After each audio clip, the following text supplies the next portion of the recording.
What's up, you guys? I am doing a mini 12th house support group. So let's see what this brings about. How many people tune in? What kind of questions do people have for us today?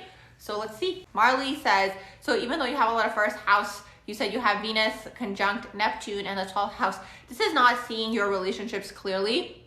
Okay, when you have Venus conjunct Neptune in the 12th house, especially because it's in the 12th house, there could be a lot of past life karma, past life lovers, past life, like basically Venus in the 12th house is like past life enemies coming through as lovers, as friends, like, you know, masquerading themselves. And then especially because you have Neptune in here, it's like you just like don't see this area clearly even more. It's karma, like that's what the 12th house is. And it's also the collective unconscious. That's what the 12th house is all about. So a lot of the time, especially if you have Neptune in the 12th house, it's like you're merging to the collective unconscious. That's the struggle for Neptune in the 12th house. So it's like in the collective presently, there's a lot of darkness, right? So what does this mean? A lot of people have shadows, shadow traits, shadow behaviors, these types of things. So the 12th house person merges to that, right? Without realizing. So it's a matter of learning to protect your own energy is really what that is. And just learning how to catch it. You have Jupiter in the 12th house, so you can make money and abundance through anything that's metaphysical. It could be romantic, it can be film, it could be theater, it could be writing like love stories and poems and poetry. Depends on the rest of your natal charts, okay? So that's the 12th house. The 12th house is the psychic house, right? So Jupiter's expanding this area for you, okay? So you yourself might be very psychic and intuitive. The struggle with the 12th house is that basically what happens is like these people don't know that they're psychic and they don't know that they're intuitive, right? So what does this mean? You can merge to a lot of energies around you, and then that could drain you, for example, right? And then you might not be able to, let's say, tap into your own psychic gifts and abilities, for example, right? So it's a lot to do with cleansing, clearing your energy, clearing your energetic field, these types of things to basically detach yourself from other people. So another thing also, what I'm going to say for 12th house energy is when you have 12th house placements in your natal chart, Jupiter in the 12th house, for example, it's like in this lifetime, you're closing out that cycle, right? So you're closing out the cycle of money and abundance, okay? So you could have a lot of things that are carried over from a past life into this lifetime. So there could be a lot of karmas, for example. We'd have to see your entire natal chart, but that is the overall vibe, okay? Something maybe that wasn't able to be mastered or expressed in a past life when you have Jupiter in the 12th house. So what is this, right? Maybe in a past life, you know, you didn't get to maybe enjoy the money that you made, for example. In this lifetime, you come through and you are now enjoying the money that you make. That's kind of like the idea with the 12th house. It's very metaphysical, right? So it's very much connected to past lives and things that you're either completing in this lifetime and these types of things, okay? Thank you so much for the likes, you guys. What else are you saying in here? May Eve says, you don't have any planets, but your 12th house is under the Cancer sign. That's another thing too. So everyone has 12th house energy in their natal chart, okay? So what does this mean? Everyone has an unconscious way that they're behaving. That's part of it, okay? So when you look at the 12th house in your natal chart, for example, for you, May Eve, you unconsciously behave like a Cancer. Now for you, I would be curious to know, is your first house also in Cancer, or is your first house in Leo? Are you a Leo rising? That's something that's interesting, because it's like sometimes people might have, oh, you're welcome. No, you're welcome. You're awesome, Marley. Thanks for being here and for the likes and for everything. Make sure you guys check out my YouTube channel. It's called Barbara Talks. So back to everyone having 12th house in their natal chart, okay? So sometimes you want to see what's going on with the rising, okay? Because sometimes the rising and the 12th house could be the same, right? So it's like, let's say you're a Cancer rising and your 12th house is occupied by Cancer. This is in the Placidus system. The way that you present yourself to the world is going to be very similar to the way that you behave unconsciously, right? But let's say your rising is going to be in the sign of Leo, for example, okay? That's really what that is. Let's say your rising is in the sign of Leo. Well, you present yourself to the world as a Leo person, right? As like, you know, like a go-getter and like very theatrical and you want to be seen, but unconsciously you might behave like a Cancer because it's in your 12th house. So how do we master this? You want to master the shadow traits of Cancer so it's not leaking through your energetic field. So what does this mean? What is the shadow traits of Cancer? Maybe emotional manipulation, maybe feeling emotionally neglected, maybe, you know, pretending to like take care of everyone, but it's like maybe for like an unresolved ulterior motive without realizing. This is kind of like the overall idea, okay? What else are you guys saying in here? I'm just going back up. Saturn in the 12th house and you have it in the sign of Cancer. Saturn in the 12th house. That is an intense one as well. And interestingly enough, you have it in Cancer. I just went on a Cancer tangent. So Saturn in the 12th house, basically, there's a lot of unresolved karma that you're clearing in this lifetime. Saturn in the 12th house, you said great info. Yeah, absolutely. The 12th house is really important, you guys, because it's like everyone has 12th house in their natal chart, regardless of whether they are a 12th house person or not, right? So you want to master the 12th house because this is your overall unconscious. Whether you're aware of it or not, you're unconsciously behaving like whatever is in your 12th house, right? And most of the time when the energy is unconscious, we go into the shadow aspect of that energy, right? So it's like the healing comes through because it's like you want to master that, because it's like when you're unaware of your unconscious, that's in the driver's seat, but you don't want your unconscious to be in the driver's seat, right? You want to pull in the reins and be aware that you have these traits is really what that is. Let's see what else you guys saying in here. Welcome to all the people joining. I'm just going back up. So Saturn in the 12th house, this is a sign of a writer, okay? So you might be very good at writing when you have Saturn in the 12th house. You have a lot of karma, again, when it comes to the mind and the metaphysical realms and anything that is not in this physical plane and anything that is not in this physical reality, you might be restricted in this area. So for example, Saturn in the 12th house people might have the area of, you know, spirituality restricted for them by a father when they were younger, for example, right? And then later on, it could go into your teachers and into your authority figures. Let's say maybe you had a really religious upbringing. Maybe you were in like a really religious upbringing of some sort. Maybe you went to like Catholic school, just as a random example, right? But maybe you yourself were very spiritual. You know, maybe you were psychic. Maybe you weren't aware that you were psychic, right? So you're breaking through that, right? So you're mastering. So wherever you guys have Saturn in your natal chart, you guys are mastering that area in this lifetime, okay? So that's how Saturn works, okay? And as you grow older, you know, Saturn matures, right? So you kind of lose the grip that Saturn might energetically have on you. Let's see. You said true. I'm so glad that that resonated. Let me know if you guys have any questions. We are talking about astrology, but mainly the 12th house, okay? This is a segment on the 12th house because during one of my lives, I was saying that I wanted to do a 12th house support group so people can understand the 12th house better, okay? So this is my launch, the pilot, okay? This is the pilot of the 12th house support group, okay? I'm sure maybe depending on how this one goes, maybe I'll do some other ones. But that's the overall vibe. The 12th house is very, very important because the 12th house is also the collective unconscious. So part of the karma also for Saturn in the 12th, for example, is you realizing that you might merge to the collective unconscious, right? And unfortunately right now, at least, okay, it's better, way better than it was before, because back in the day it was like so intense, okay? But right now, like there's a lot of darkness in the collective. So it's like the 12th house person might think that that's their own energy, but it's not their own. It is the collective's unconscious that they're picking up on. Welcome to all the people joining. Hey, welcome. You said you're loving the 12th house segment. Yay. Yes, I decided to switch up the vibes for sure. You said you're going to look at your loved one's chart and ask. Absolutely. Okay. You said, hey girl, your 12th house stellium. Welcome. 12th house is really important. A lot of people talk about the 12th house as something negative. It's not negative at all. It's just misunderstood. Okay, we can look at it as misunderstood and understudied. Okay, because everything up until this point has been viewed through a very shadow masculine lens. Okay, through a perspective in this way. So what does this mean, right? People don't understand intuition. They don't understand the psychic world and the psychic realms and the metaphysical realms and how the metaphysical realms work. If you're a 12th house person, you are a psychic person, an intuitive person, whatever term you want to use. So from young, you probably had a lot of metaphysical experiences, right? Depends how young you are, right? If you were younger way back, right? You know, there could have been a lot of people around you that maybe weren't able to hold space for this and they didn't understand what was happening. But what was really happening was the metaphysical aspect of things. And, you know, to master anything on this physical plane and in this physical reality is understanding the spiritual and the spiritual planes.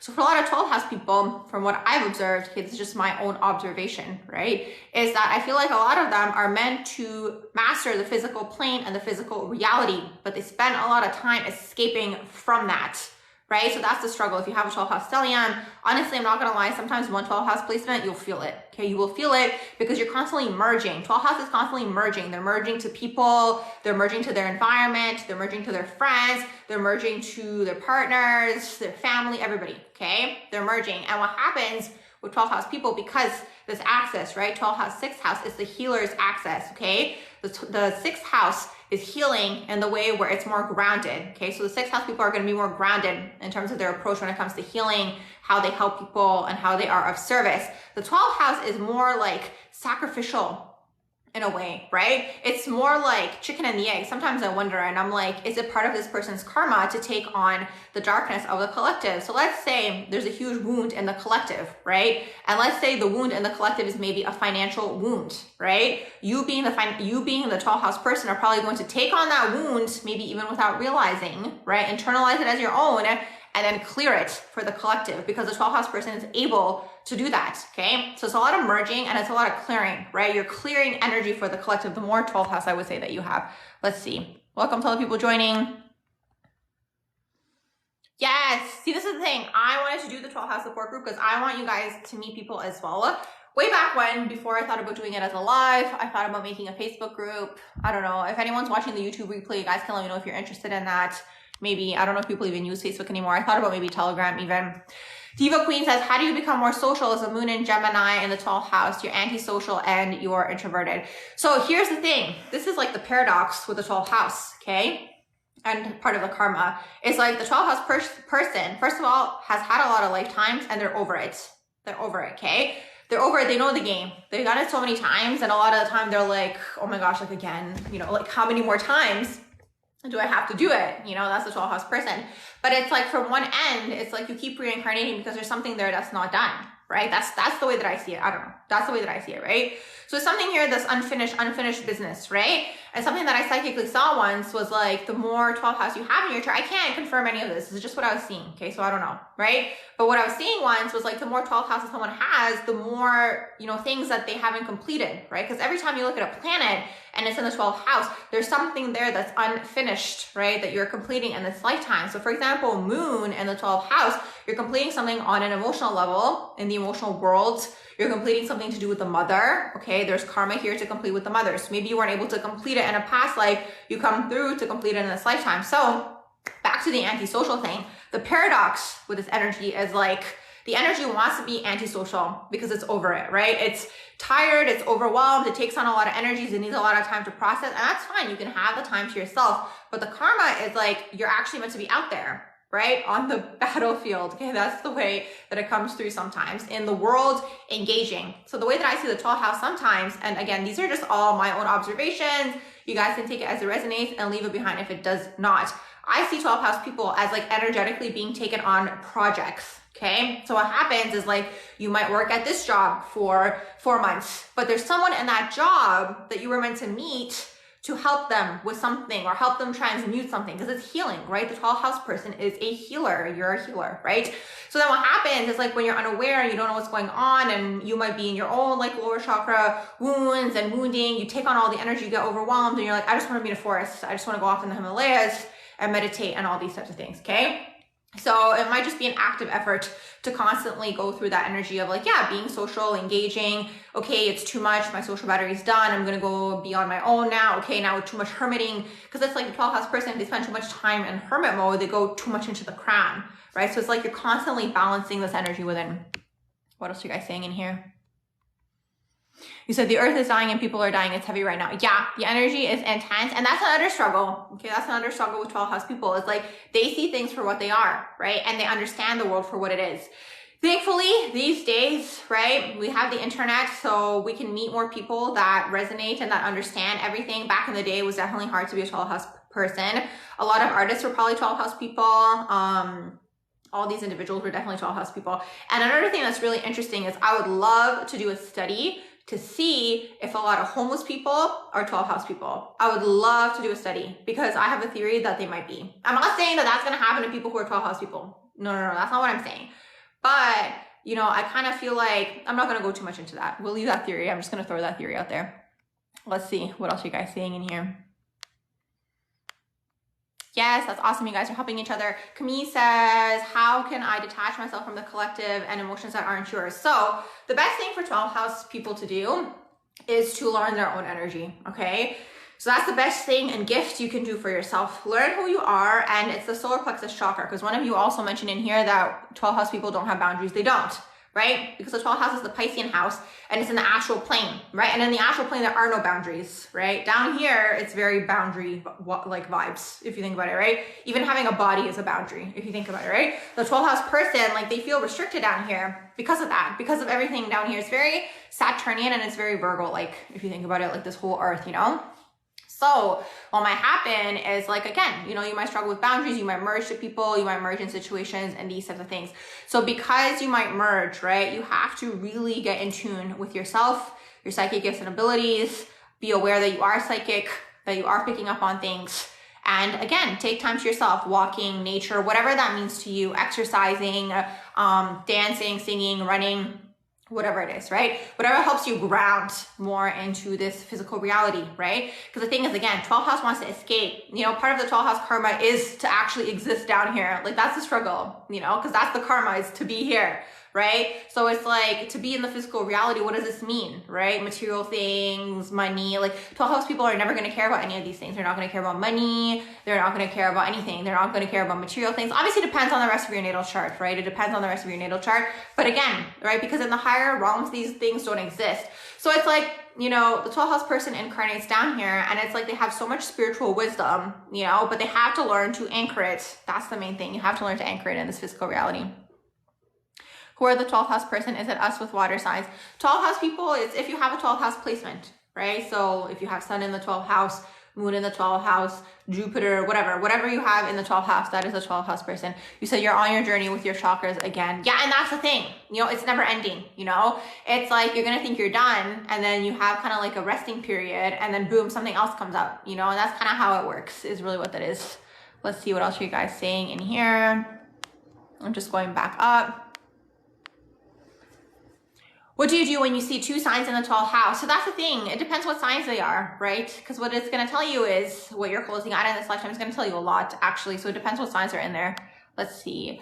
Mars and Pisces in the 12th house, opposite Jupiter in Virgo. Okay. So here's the thing. Here's the thing with 12th house and Piscean and Neptunian energy also in a natal chart. The manifestation ability is so strong if you're able to figure out how to anchor it.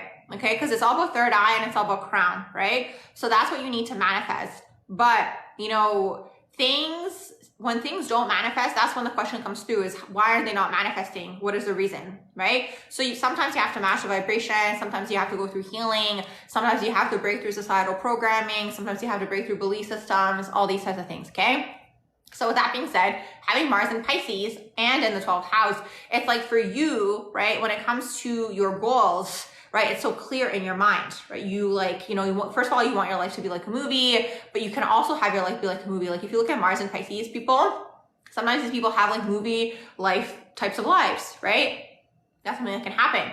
But when it comes to goals and going after things, you have to figure out how to ground it in this physical reality, because you can think about something and you can dream about something, but you have to pair it along with action. So another way you guys can look at 12th house and Piscean and Neptunian energy is like, it's feminine energy, right? So it's feminine energy. So what does this mean, right? Well, it's in the feminine, so it wants to go with the flow. It's very creative and it's very intuitive and it's very psychic. So this is how you guys can start to use your oppositional energy, which is Virgo, okay, or the 6th house, right? But that Virgo type of energy to learn how to ground. So what is Virgo? Structure and routine. That is what a Piscean 12th house person needs. They need structure and they need routine. They need to figure out a way to hone it all in, right? Like all of this that's happening up here. Because if this doesn't have an outlet, like all these dreams and ideas, and you're just thinking about it, it creates brain fog, okay? So sometimes I tap into 12th house people and it's like there's so much going on in the crown chakra. Sometimes they're ungrounded, right? Like literally ungrounded, where they're like bumping into things or forgetting things because there's so much in the crown. Let's see what else you guys saying in here. I do Placidus system. Yes, and if you guys are interested in my YouTube channel, it's called Barbara Talks, and if you're interested in a reading, it's all on my TikTok bio or in a description box below on YouTube. I will be posting the replay. What else are you guys saying in here? What are your thoughts on self-undoing? My pattern is always 2 steps forward and 3 steps back. What is self-undoing? Is that like healing? Let's see what else you guys saying in here. Thanks for the follows. Thanks for the likes. Make sure you guys check out my YouTube channel. It's called Barbara Talks. Thank you, thank you, thank you. What else are you guys saying in here? I love that you guys are helping each other. That was my intention. What else did you guys say? Thank you for the likes. Yes, the likes push the video out there. You have Sun and Neptune in Scorpio in the 12th house. Your Sun has Capricorn, 12th house Sun, Mercury, and Venus. That's another thing that I noticed. That sometimes the mother and the child, like sometimes the 12th house runs throughout the family, okay? So that's interesting, right? Because it's like, okay, we can look at it a few different ways. Maybe unresolved karma between, you know, the parties, right? It could be this. Other things could be like, there's something in the family line that's just like clearing, right?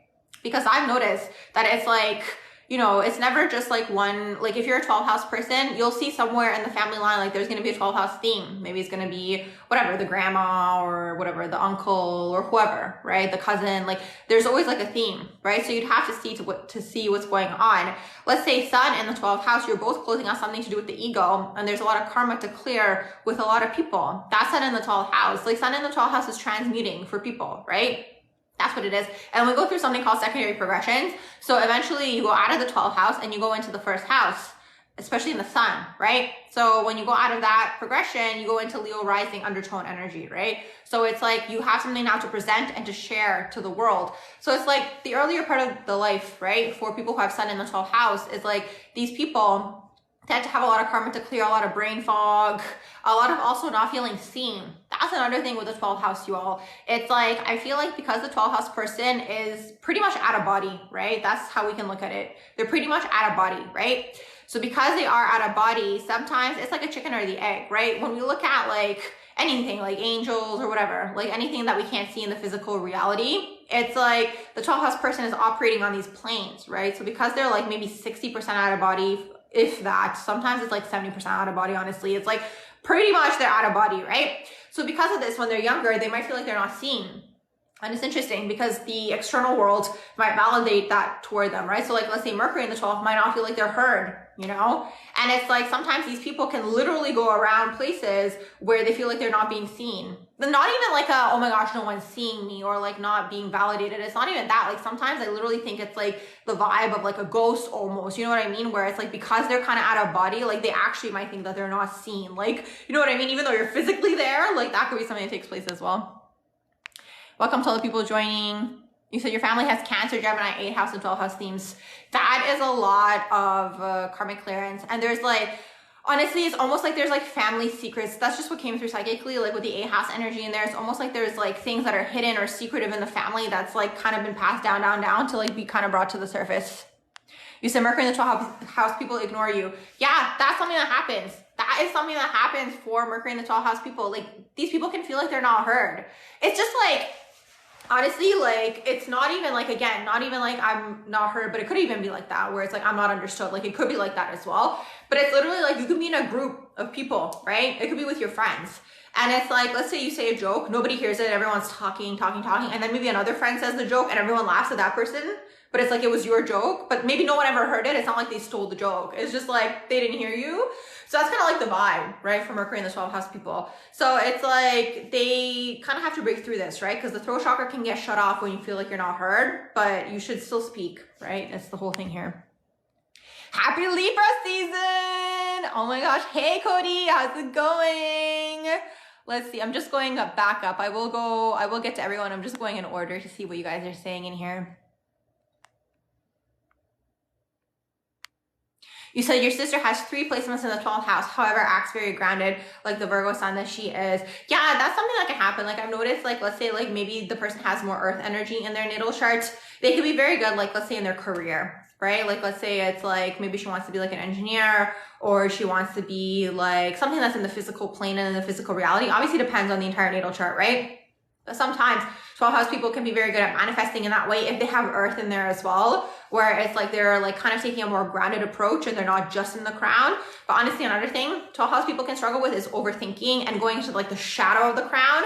So it's like being in your crown, which is like the dreaming and the daydreaming, is all fun and games until you kind of go over like that line and you go into the shadow of the crown, and now you're like overthinking and you're in the negative aspect of things. Because sometimes like for 12th house people, especially like, again, if they're unaware and they're underdeveloped, they can find something to fixate on, you know, and just like focus on that thing, you know, and it bounces off of the 6th house, right? So it's like, they can kind of like try to pick apart things, right? And constantly like think if it's in the shadow, right? In the negative aspect of things. So something that's really beneficial for 12th house people is to be busy, like a healthy amount of busy, not too busy, right? Because you'll notice sometimes with 12th house people, like the ones who are maybe more underdeveloped, they might be running from their mind, and they might be running from their, like, again, psychic ability and all these types of things by being busy. So it's like, again, it's a fine line, right? It's really like knowing the self. What else are you guys saying in here? It doesn't feel like Libra season to me either. Oh my gosh. It doesn't. Honestly, this year has gone by so fast. Let's see. Do I like sidereal? I have mixed feelings about it. Like my chart resonates more in the Placidus system, but it's interesting because both in Placidus and in sidereal I'm 12th house. So there's that aspect of things. But yeah, I like Placidus more. But I think like honestly, depends what you're using it for, right? Like I think different systems are good for different things is really what that is. And I think there's truth to everything. Like I don't understand people who go around being like, this is right and this is the only truth and nothing can go away from this, because like I don't get people like that, right? Because to me, those people are small-minded, you know? You have to always leave room for interpretation, first of all, the human filter, right? There's that aspect of things too. And understanding that there's truth in everything, right? So it's about piecing it together. So it depends what you're using it for. Like that's kind of how I see the systems. You said the houses never change in sidereal. Yeah, it's just the sign that shifts up one. I don't know what to say. Like I've gotten my reading done in, like I do Placidus, but I've gotten it done in sidereal and it's resonated. Sidereal is really good for like very like specific things. I find that sidereal has a huge focus, like Vedic astrology has a huge focus on marriage and finding your partner. Like they even have it like so specific to the point where you can like figure out the syllables of their names. So, I mean, it's good for that, you know, if you're, and they have all the different charts. They have like the D9 and the D10. So it depends, right? I mean, I think it's all an art at the end of the day. So you can find truth in everything is really what that is. Let's see. That's what it is. That's exactly what I say. That's literally what I say. Because you said there is no difference because the aspects and the planetary energy is the same. This is literally what I always say too, because it's like, you know, if you look at, for example, right, let's say in the Placidus system or whatever, Western astrology. Oh, I love you too. Thank you, thank you, thank you. Make sure you guys check out my YouTube channel. It's called Barbara Talks. If you guys look at the Placidus system in Vedic or whatever, I keep calling it Placidus, but if you look at Western astrology, okay, in Western astrology right now, Pluto is in Capricorn. So when you're looking at divination, right, you're going to look to see when Pluto was in Capricorn last time, and you're going to see what was happening during that time and how that could manifest in this current time, right? If you're looking at sidereal, well, for them, it's shifted up one, right? So for them, it's in Sagittarius still, okay? So for them, they're going to look at what was happening when Pluto was in Sagittarius for them. And then you're going to kind of get the same conclusion, right? So it depends what you're using it for. Let me just go back up. Let's see what else you guys saying in here. Yeah, I'm excited. It is Libra season. Let's see. You said you have Jupiter and Saturn in Placidus. Is it in the 12th house? Your mom is Pluto in Virgo, 12th house, and it's conjuncting her ascendant in Virgo. That's a lot of change and transformation of the self. Pluto in the 12th house is a struggle.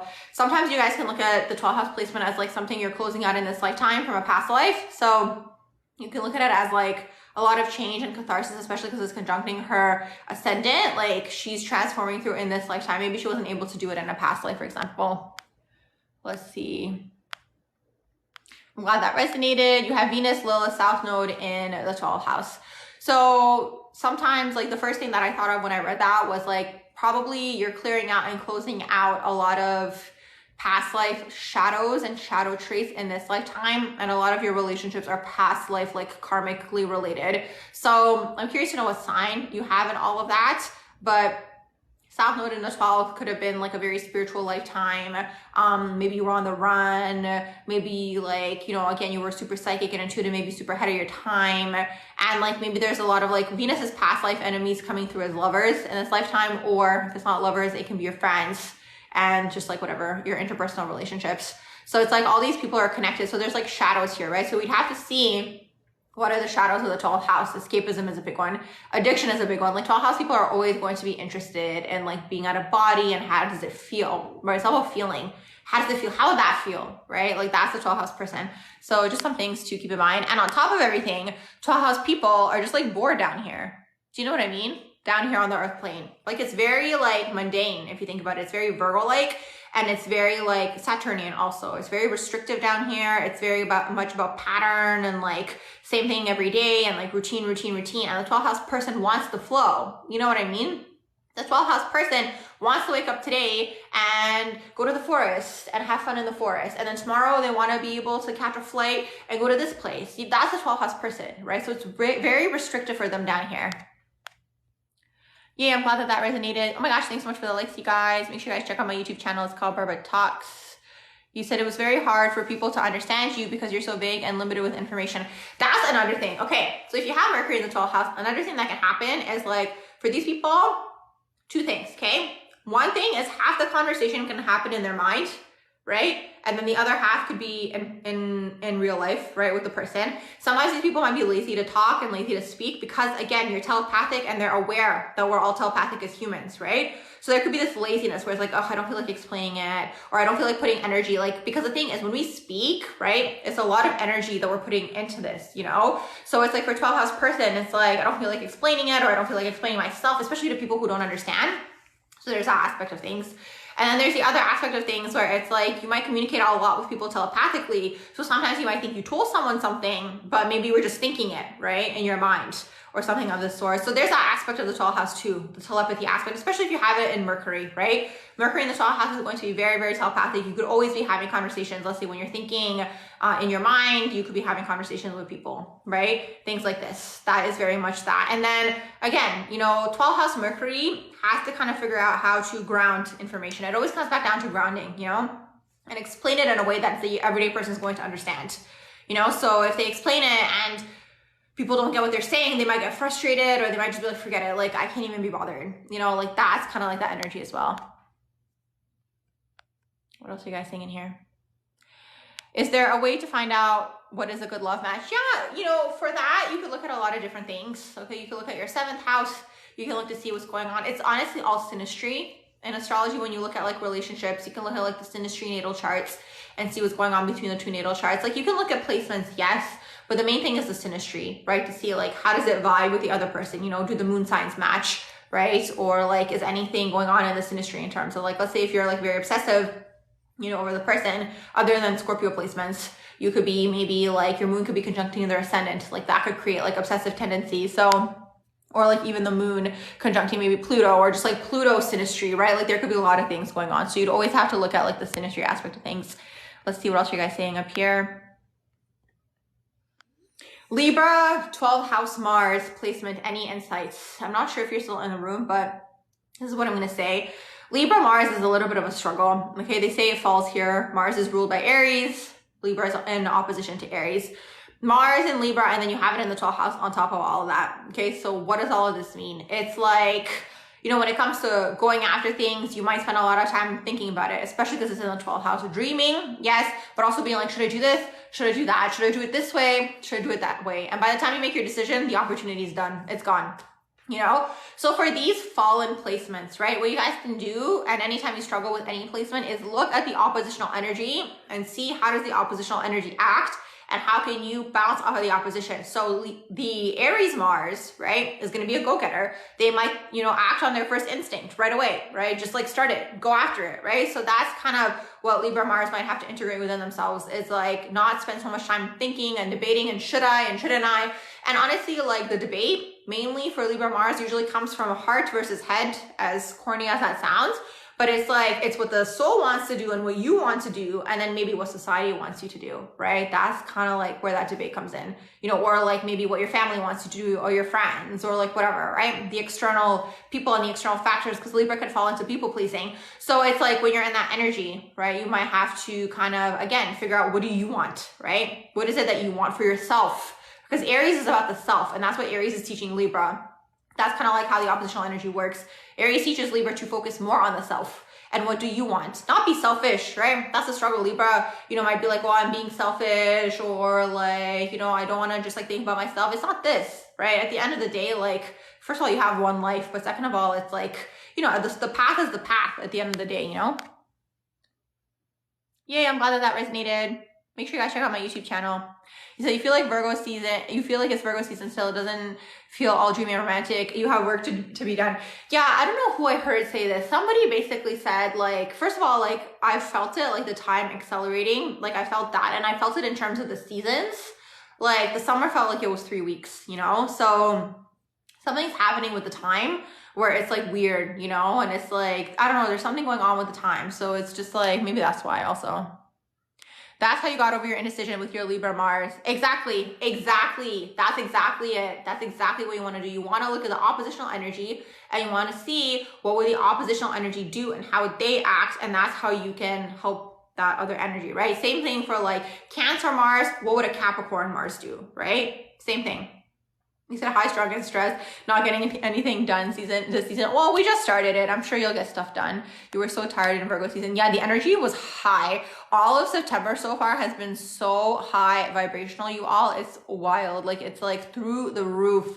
It could be like you guys might be sleeping less. You guys might be more hyper. You guys might be more hyper in the nighttime because the vibes are super, super high. What else are you guys saying in here? I'm just going back up. Let's see. Sun in the 8th house, Sagittarius, Jupiter in Virgo, opposing Mars, 12th house. Ascendant is in Aries. You attract too many Pisces. Yes, that's something that happens when you have Virgo placements. Virgo and Pisces attract each other because it's like similar to Libra and Aries. Virgo and Pisces are teaching each other something too, right? So Piscean people and 12th house people attract Virgo-like people, okay? People who are very Virgo-like. So people who have a routine, people who are structured, people who are grounded, you know? So these energies, it kind of like, you kind of keep attracting it until you neutralize it within yourself. Oh, you said Pluto is, oh my gosh, hey Lucas, yay. Oh my gosh, I'm so glad that you like them. Thank you. Make sure you guys check out my YouTube channel. It's called Barbara Talks. And anytime I do a live, I always post it on there after. So you guys can always rewatch the replay. Let's see. Where was I? Someone was saying up here that they're going through Pluto transiting the 10th house. Yeah, you're going to go through a lot of career changes and transformations and maybe even like public changes as well, like your public life. How can you work with Capricorn 2nd house with Uranus and Neptune? How can you work with Capricorn in your 2nd house? And hold on, Capricorn 2nd house. So Uranus and Neptune is in Capricorn in the 2nd house for you. I actually have a video on this on my YouTube channel. Honestly, the energy I feel like is going to come into full fruition starting next year when Pluto goes into Aquarius. Because honestly, Pluto being back in Capricorn is just kind of like clearing through like the last remnants of Capricorn. So you might be doing like maybe a lot of shadow work during this time. If you have Capricorn in your 2nd house, Pluto's going through your 2nd house of money and finances. So you might be going through a lot of like changes when it comes to your money or your perception on money or how you make money and these types of things, okay? So the Uranus and Neptune and Capricorn people, this is a subset of the millennial generation. There's some Gen Zs in here who have Pluto and Sag as well. These people are here to be the leaders of tomorrow, okay? So the way that I see this subset of the generation is like a lot of them got labeled as entitled millennials, right?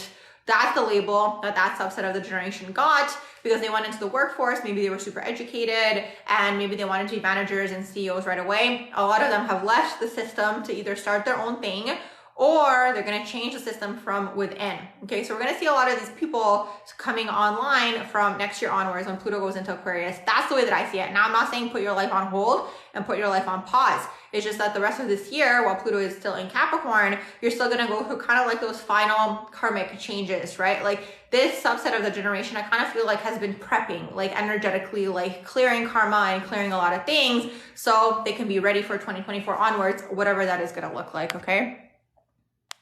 What I will say is having Neptune and Uranus in the 2nd house, okay? Uranus being in the 2nd house basically signifies that the way you make money is going to be unconventional, okay? So it's going to be different. It's going to be something different than the norm, okay? Neptune in here is like you don't see this area clearly at the same time, right? But also what I'm going to say about Neptune is like you have the visualization power in this area as well. So for example, Neptune in the second house could like spend a lot of time daydreaming, oh my gosh, when I'm a millionaire, or when I have this much money, or when I buy these luxurious things. Like that's Neptune in the second house.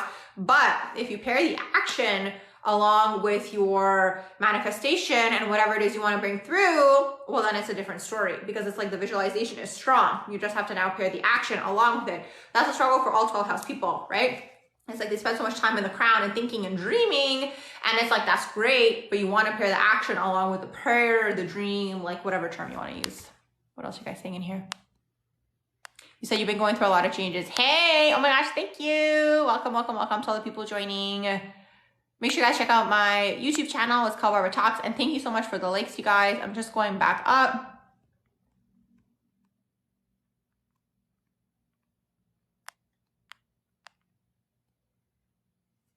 Twelfth house is in Virgo, your Venus, Lilith, and South Node.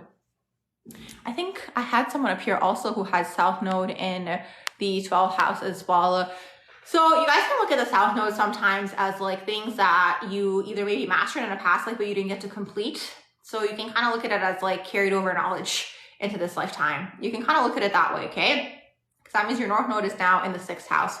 So it's like you have all this like spiritual knowledge or like metaphysical knowledge or like knowledge about the world and the universe and like all these things. And maybe you weren't able to apply it in a past life. You're coming through in this lifetime to apply it. Because what I was saying earlier, when I first started the live, was basically like 12 house people, you know, part of the karma for them is to master the physical plane. This is just the way that I've seen it, right? Because it's like they spend so much time escaping, right? And then they develop a lot of spiritual knowledge, but I think they don't know how to apply it in the physical reality. Another thing that I've noticed for 12 house people as well is a lot of them are trying to anchor something into this physical reality that doesn't exist yet.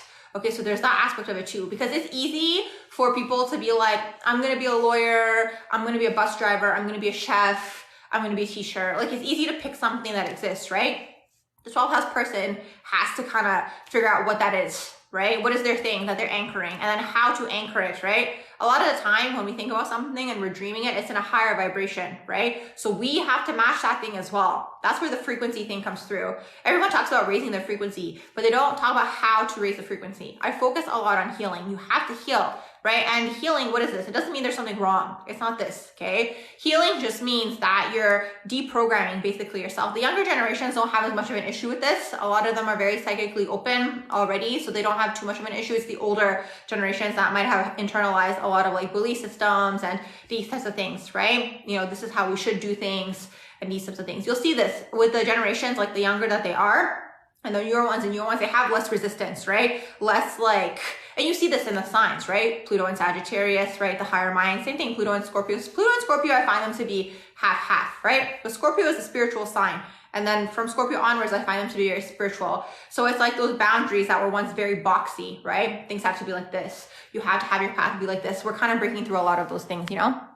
Also, what I will say for 12th house Virgo, so if your 12th house is occupied by Virgo, you might be very analytical of the psychic information that you receive. And then also if you're in your crown chakra, you can spend a lot of time up there, you know what I mean? Like in the mind and just like dissecting and analyzing. And what I will say also for people who have 12th house in Virgo is like these people, first of all, unconsciously might behave like Virgo. So that's another thing with the houses. Even if people don't have the, you know, a 12th house placement in their chart, you're going to have your 12th house occupied by a sign. So whatever sign you have in your 12th house, you might unconsciously behave like that sign. So when you have your 12th house occupied by Virgo, you might unconsciously behave like a Virgo, right? And when we're unconscious, we tend to go in the shadow of that sign, right? So what does this mean? Right, going into the dark aspects of that sign. So Virgo can be very analytical, they can be very critical. So having 12th house in Virgo can be a struggle, because not only is the 12th house, you know, wanting to be isolated, but Virgo can be very critical of the world. So like the 12th house Virgo person can become very much like, this world is like this and I don't like it, and there's this issue and there's that issue, and like they can get really stuck in that like, you know, like critical energy of the world, right? But what I will say is like this energy could be very good at grounding, let's say psychic information as well. Like that's a huge positive. Let's see what else are you guys saying in here. Pluto and Scorpio, yeah, that is the millennial generation. That is what they are. Yes, okay, good. I already did you. That's awesome. You said water placements are so powerful. Absolutely. Oh my gosh, yeah, I did a video on that last year, basically where I was saying, even if you have one water placement, you'll feel a water person, right? Because water is powerful, right? Water will always find its way through things, you know? It can be calm, it can be nice, but it can also be very like destructive and powerful. And like, you'll always see, right? Like even in rocks, like if you, let's say, look at a cliff, you know, that's actually even how sand is made, actually, right? Sand is made from like the constant, like, you know, like degradation of a rock, right? Originally, because when you look at beaches, right, you'll have maybe like newer beaches that are more rock, right? But eventually the wave hits and it hits and it hits and it slowly starts to fall apart. So water is super, super powerful. And it's just unfortunate because the plane that we're living in does not value emotion, and it does not value the feminine energy in that way. Right? When I say feminine, we all have masculine and feminine energy within us. So if you're gonna be a 12th house person, or if you are a 12th house person, or if you're a water person or water house person, you're gonna be more in the feminine energy, right? The feeling, right? And that's where everything comes from. You know, that's where your psychic intuition comes from, is the heart space. You know, and it's unfortunate because again, if we look at the jobs, all the more feminine leaning jobs are underpaid, for example, right? You know, these types of things. So it's really interesting to see. What else are you guys saying here? Erosion, that's the word. Thank you. Fire too, if you're around that energy, absolutely. Let's see what else you guys saying in here. I'm just going back up to see what I may have missed. Virgo season confuses you as a Virgo. That's so funny. You want to see like what house. So anytime there's something going on in the world, there's always something going on in the world. So you still want to live your life regardless, right? But let's say you're a Virgo, right? And it's Virgo season. You want to see what house you have Virgo in, right? So your sun, your ego is being affected, right? So that's kind of how it works. You want to see what house you have it in, and the sun being in Virgo is affecting that house for you, right? So let's say your sun is in the first house, for example, and it's Virgo season. Well, you're going to go through a lot of changes maybe of your identity, right? Things like this. Yeah, Pluto and Scorpio. Yeah, that is the millennial generation. I have a video on that on my YouTube channel as well. That was a while back though. I'm sure since then I've probably accumulated even more information. But millennial generation, which is Pluto and Scorpio, a lot of things fell on this generation, okay? In terms of clearance, in terms of karmic clearance, okay? A lot of them are old souls. I feel like a lot of them are last lifetimers. Personally, I feel like a lot of them are kind of just like ending a lot of cycles within the family line. They're ending a lot of patterns, traumas, these types of things. That's all Pluto and Scorpio, okay? A lot of them are struggling maybe with codependency. A lot of them are going to be into astrology, the occult, like esoteric knowledge. Yes, there's a theme with sexuality and intimacy in this generation, the mother wound, attachment style problems and issues. And it's interesting because when you look at millennial, which is the Pluto and Scorpio generation, hookup culture kind of got imposed on this generation. And that all stems from trust issues, right? And it's interesting to see how all of this is being purged right now. Even a lot of conversations that we see like with podcasts these days, and people say this person should act like this. I'm trying to be vague, but I'm sure you guys are going to catch my drift and like read between the lines. This, you know, person should act this way and that person should act this way. If you look at what they're really saying, a lot of them are talking about, first of all, intimacy issues, fear of relationships, trust issues, but a lot of them are struggling with a mother wound. That is the biggest thing in this generation, right? When they're like, you know, the feminine should act like this and the feminine should act like that, it's actually stemming from the mother wound. And if you look at like the generation overall, what probably happened for a lot of these people was when they were younger, you know, the mother was probably working, right? So it's a lot of this subconscious like stuff that needs to be cleared and energetically purged. And it's interesting because like I think about like codependency sometimes. That's another thing that Pluto and Scorpio struggles with, but overall it's like a huge thing in the collective as like an issue. And codependency, I feel like, stems from the mother wounds. This is just my opinion. I'm not a psychologist or anything like that. That's just how I see it, right? So it's like there's this like lack of love that happened maybe in the formative years. I don't know what the age is. Maybe people who are psychologists are gonna know, right? But if we look at animals, right? If we look at animals, it's like animals spend a certain amount of time with the mom animal, right? And then they venture off and they're doing their own thing, right? They're not as like intermingled as humans are, you know? Anyways. Yeah, I'm doing 12 house as a 12 house support group. 12 house support group. I'm answering questions for people who are 12 house placements, 12 house dominant. If you have questions about the 12 house, and so you guys can meet each other and chat. Let's see what else you guys saying in here. You said you're scared of the unknown. This might keep you away from many rituals. Here's the thing also. with a lot of rituals. You might not know what you're energetically connecting to. And it's interesting because it's like a 12th house person is going to be spiritual and they might not be interested in religion, but a lot of religion stems from spirituality. And, you know, as time goes on, I see the point in some religions, the spiritual aspect of them that is. Currently, religion is viewed through a patriarchal lens, so that's just like a whole issue of its own. But if you look at the original of it all, right, it's all spiritual. So it's like a lot of them are going to talk about like rituals, right, or be careful with rituals and like these types of things. And I see where it comes from because it's like if you don't understand what you're working with, you could be tapping into dark energy, or a lot of it is connected to the ego. But I'm not going to take you guys too much into the crown. Maybe I have a video on that on my YouTube channel. Let's see what else you guys saying in here. I'm just going back up. Do I think 12 housers live a life of unfulfilled dreams? That is a great question. You know, this is my analysis on that, okay? I find that 12 house people have a lot of disappointment energy attached to them. And the reason for this is I feel like a lot of them actually do get their dreams and they do get the things that they want, you know, that they dream of and that they think that they want. But it's like when they get them, they realize that they romanticize them. And that's almost like the tragic energy that's attached to being a 12 house person. Do you know what I mean? Like not in like a, oh my gosh, like it's the end of the world, but that's the whole thing. Because it's like whatever the 12 house person thinks of and dreams of is in the higher realms, you know? When you're up here in the crown and you're thinking and you're dreaming, it's so great, right? Because it's the love vibration. Anytime you're in the imagination is for everybody, right? So the 12th house person is gonna, again, have that strong third eye visualization. They're gonna be able to ground it and they're gonna be able to bring it through whatever it is that they wanna do if you have the discipline and if you're able to, again, balance the masculine with the feminine energy within all of us, right? We're all energy at the end of the day.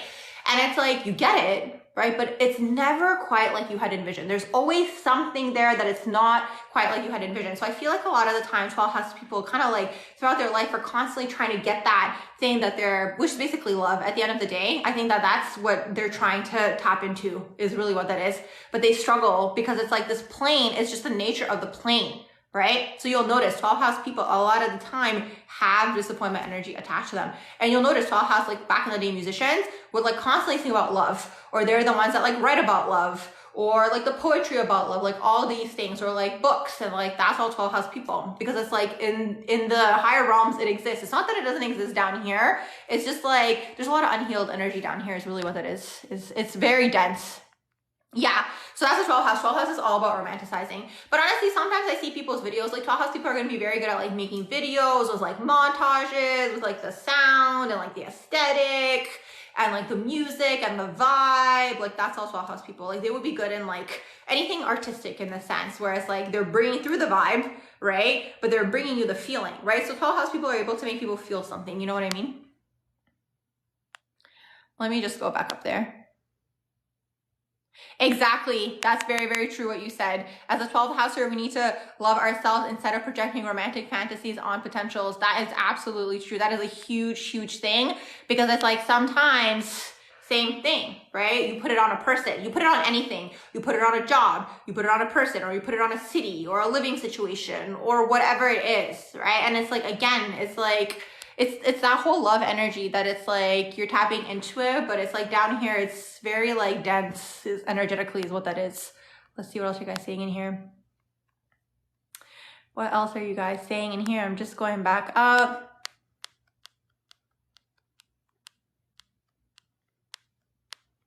Hey fairy goddess, oh my gosh, how are you? I just saw your message.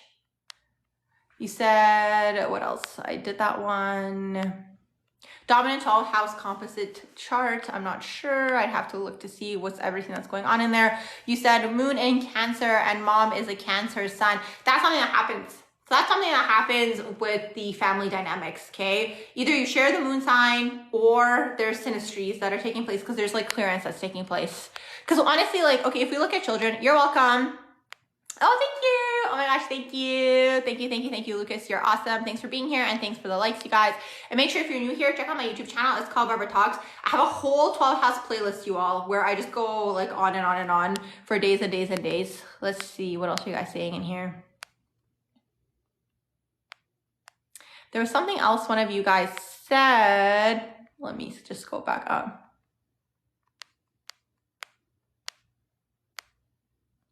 As a 12th house person, oh yes, I did that one. You said Venus and South Node and 12th house Taurus. You romanticize marriage until you realize how much work it is. Exactly. And that's the thing down here. So that's the struggle also with 12th house. It's like, because in the higher realms, you think it and it happens, right? Or it's like everything is flowing and everything is effortless. Because again, when you go into the imagination and you go into the spiritual realms and into the psychic realms, you're in the love vibrations, right? It's all higher vibrational. And down here, it's a different vibration than up there, right? So it's like, again, you know, first of all, to anchor it, it takes time. That's another struggle for 12th house people. They might not be patient. They might think things take too much time. They might give up on things because they're not manifesting. Depends, like, in terms of, like, you have to kind of see the turnaround time energetically for yourselves, right? Like, what is the turnaround time in terms of when you think something and it happens, right? And a lot of the time, these things, you know, depends on your vibration, your own vibration, right? So it's like, if you have, again, and your vibration depends on your emotional standpoint, and that depends on, you know, your belief systems, and again, where you are in terms of like trauma and like the darker internal energies and these types of things. The more you heal and the more you clear, you go into the higher vibration. So it might be easier and faster to anchor things. But sometimes, you know, it depends how attainable you think something is. If you go to the store and you're like, I want to go buy tomatoes, yeah, you know it's going to be there, right? But let's say something different, you know? So it's all about figuring out how to grasp it. So you kind of have to be persistent is really what that is. I understand 12th house people are always going to have messages in dream time. Let's see, what else are you guys saying in here? I'm just going back up. You said you noticed that fixed sun signs will have full sign and full house placements. Maybe this has to do with fixed. If you could reword that, maybe. Katrina said, next days you were surrounded in many places with that car. You were like, oh my God. I didn't see the beginning part of your message. You said your mom has Gemini moon, tropical, and Cancer moon, sidereal. Oh my gosh, guys, thanks so much for the likes. You guys are getting me excited. Venus and Mercury in Aries in the 12th house. I'm curious to know if Aries is occupying your overall 12th house. It's easy in synastry to connect having both partners, 12th house, Mars. I mean, it could. It kind of depends. Like, okay, with everything, it depends what you're trying to achieve, right? So it's like, if you're both a 12th house Mars, well, who's bringing in the money? Like, you know what I mean? Like, are you an advanced 12th house Mars where, again, you're in that like manifesting left, right, and center energy? Are you? If you are, then that's awesome, right? Because you're mastering the physical plane. Because that's the thing, the 12th house people are meant to master the physical plane. They spend so much time out of body and escaping and in all these metaphysical realms, right? But sometimes I think to myself, and it's like, what's the point of knowing all this information if you're not going to apply it? Right? So that's the thing, you know, if you're the dreamy aspect of 12th house Mars, where you're dreaming about the action and it could be like this and it could be like that, that could be a struggle, you know? Let's see. You said as a 12th houser, you feel that loving yourself is extremely difficult. Yeah, so as a 12th house person, like, here's the thing, you know, I think for 12th house people, something that, you know, eventually you come to learn is that you yourself are love. Do you know what I mean? Does that make sense? It's almost like this is, and I don't know, I have a different perception when it comes to like relationships and these types of things. I feel like we go into relationships trying to find ourselves, heal ourselves through other people, right? Like, I see this, you know, and I see relationships as vehicles. One time I said that and one person got so triggered. They're like, relationships aren't vehicles. Like, and it's the metaphor. It's the metaphor. It's not that it's an actual car. It's the metaphor. Okay, that's what it means. Okay. It's helping you get to the next point and get to the next point. And like, kind of like the journey is to get to yourself is really what that is. Right. And it's like, sometimes I think to myself and I'm like, society is so structured around relationships, right? And being in a unit with another person, but is that the way that it's meant to be? Is it? I don't know, right? Like, this is just my own questions, right? Is it meant to be that way? Or when you look at astrology, you see that different people have different life paths. And sometimes the life path is about the self, right? So it's like, I feel like, again, you know, this maybe, again, with the 12th house person, because I was talking about codependency earlier, and that's something the 12th house person can struggle with, you know. I feel like codependency and this deep seeking for this love, right? I feel like a lot of that might come from a mother wound. I feel like it might, right? Like, not having that amount of time, right, when you were young, and having that amount of like maybe unconditional love that you kind of spend your life seeking for that. Is it this? I don't know. You said depends on the person. Yeah, absolutely. It's a theory. Beyonce said it best. Look for something that lives inside me. She has 12th house placements for sure. A lot of the musical people have 12th house placements because it's like you're channeling it in this creative way, right? And you might have musical talents and these types of things. You'll notice it depends on the person's chart. Sometimes 12th house people, absolutely, they're here to master relationships and being in relationships. And I'm not saying don't be in relationships. That's not what I'm saying. I'm just saying, you know, the whole concept of find this one true love and be with this person forever. Like that's the romanticization that the 12th house person might go through, right? Where it's like they put it on this, like exactly what one of you guys was saying earlier, right? Like putting this whole love romanticization thing on another person, you know, that's something that might happen where it's like, again, you know, sometimes kind of reeling it back and again, seeing what's available in the physical reality, you know? Absolutely. That's exactly what it is. True love will let you go. Oh my gosh, that is beautiful. That is the most amount of facts. And it's crazy because I talk about this when it comes to 11th house energy and when it comes to Aquarius energy, especially Venus in Aquarius and Venus in the 11th house. When I did the Venus in Aquarius video, I went so far into my crown. I was just like, okay, hold on. Like I need to come back down to earth because it's sometimes hard to describe something that is very futuristic because there might not even be words for how it is yet, right? So for example, like Venus in Aquarius or Venus in the 11th house, it's like they're very detached energetically and they're very much that unconditional love type of vibe, right? Where it's like, you do you, I'm gonna do me. And when we reunite again, great, let's touch base, let's catch up. Or again, you know, they might be in situations that are like unconventional relationships, but is it unconventional or is it just very futuristic? That's the question, right? So that's the whole thing here. And it's like, I feel like we're heading there as a collective. Like if you ask me personally, I feel like we've been too enmeshed with everything, right? Like too much of like codependency and this and that and these types of things where it's like, in a dynamic, again, like you said, true love will let you go. It will let you go off and be like a bird. The best quote actually that I ever heard was like, you know, when you see a bird and let's say you like think it's like the most beautiful bird ever. It's like the bird in the hand. I think it's like a legend or a story or whatever it is. Like it's like a metaphor basically. And basically what they were saying was like, you know, you see this bird and you think it's such a beautiful bird and you want to hold on to that bird, right? But if you hold on to the bird, then the bird can't fly and the bird can't be, you know, the bird, right? Like the animal that it's meant to be. So it's like sometimes you have to let people go and go off and like be their own person. That's that, you know, unconditional maternal love, right? Tying it back into what I was saying earlier, right? Of maybe the lack of that in the generation, like in the world overall, right? As a whole. And again, constantly maybe seeking that, right? So it's interesting. Let's see. So that's really interesting. I thought that love thing was because of your Scorpio moon. Let's see what else you guys seeing in here. Acceptance of your life path and role in this lifetime is difficult when you were told you could be anything. Absolutely. But you know what? When we look at the way the world has been, it's been very ego-based, right? And it's been built on a lot of deception. And I'm just going to leave it at that. Okay. We're coming out of the age of Pisces. A lot of things aren't what they seem, right? That's the shadow again, right? Of that Piscean energy. So we were in the age of Pisces where things were built on how something looks, right? And not built on like the true essence of the person and of the soul. You know what I mean? Absolutely. The 12th house is the dissolution of the ego. Oh my gosh, you guys are so awesome. See, this is why I love the 12th house people. It's like poets on poets.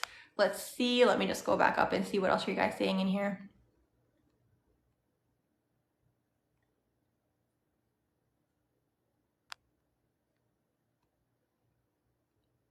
Happy Saturn return. Oh, you have it in the 12th house. Oh my gosh.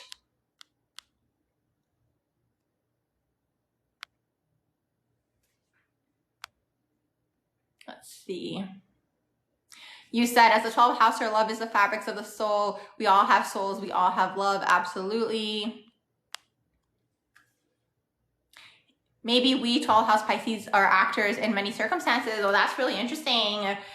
I mean, I don't know if I want to take you guys too much into the crown in terms of that. I'm not going to go there because if I go into the crown, it's just like we're in the crown town. So I'm not going to go too much into the crown chakra today. You're a Leo sun, Pisces moon, both full placements. Very nice.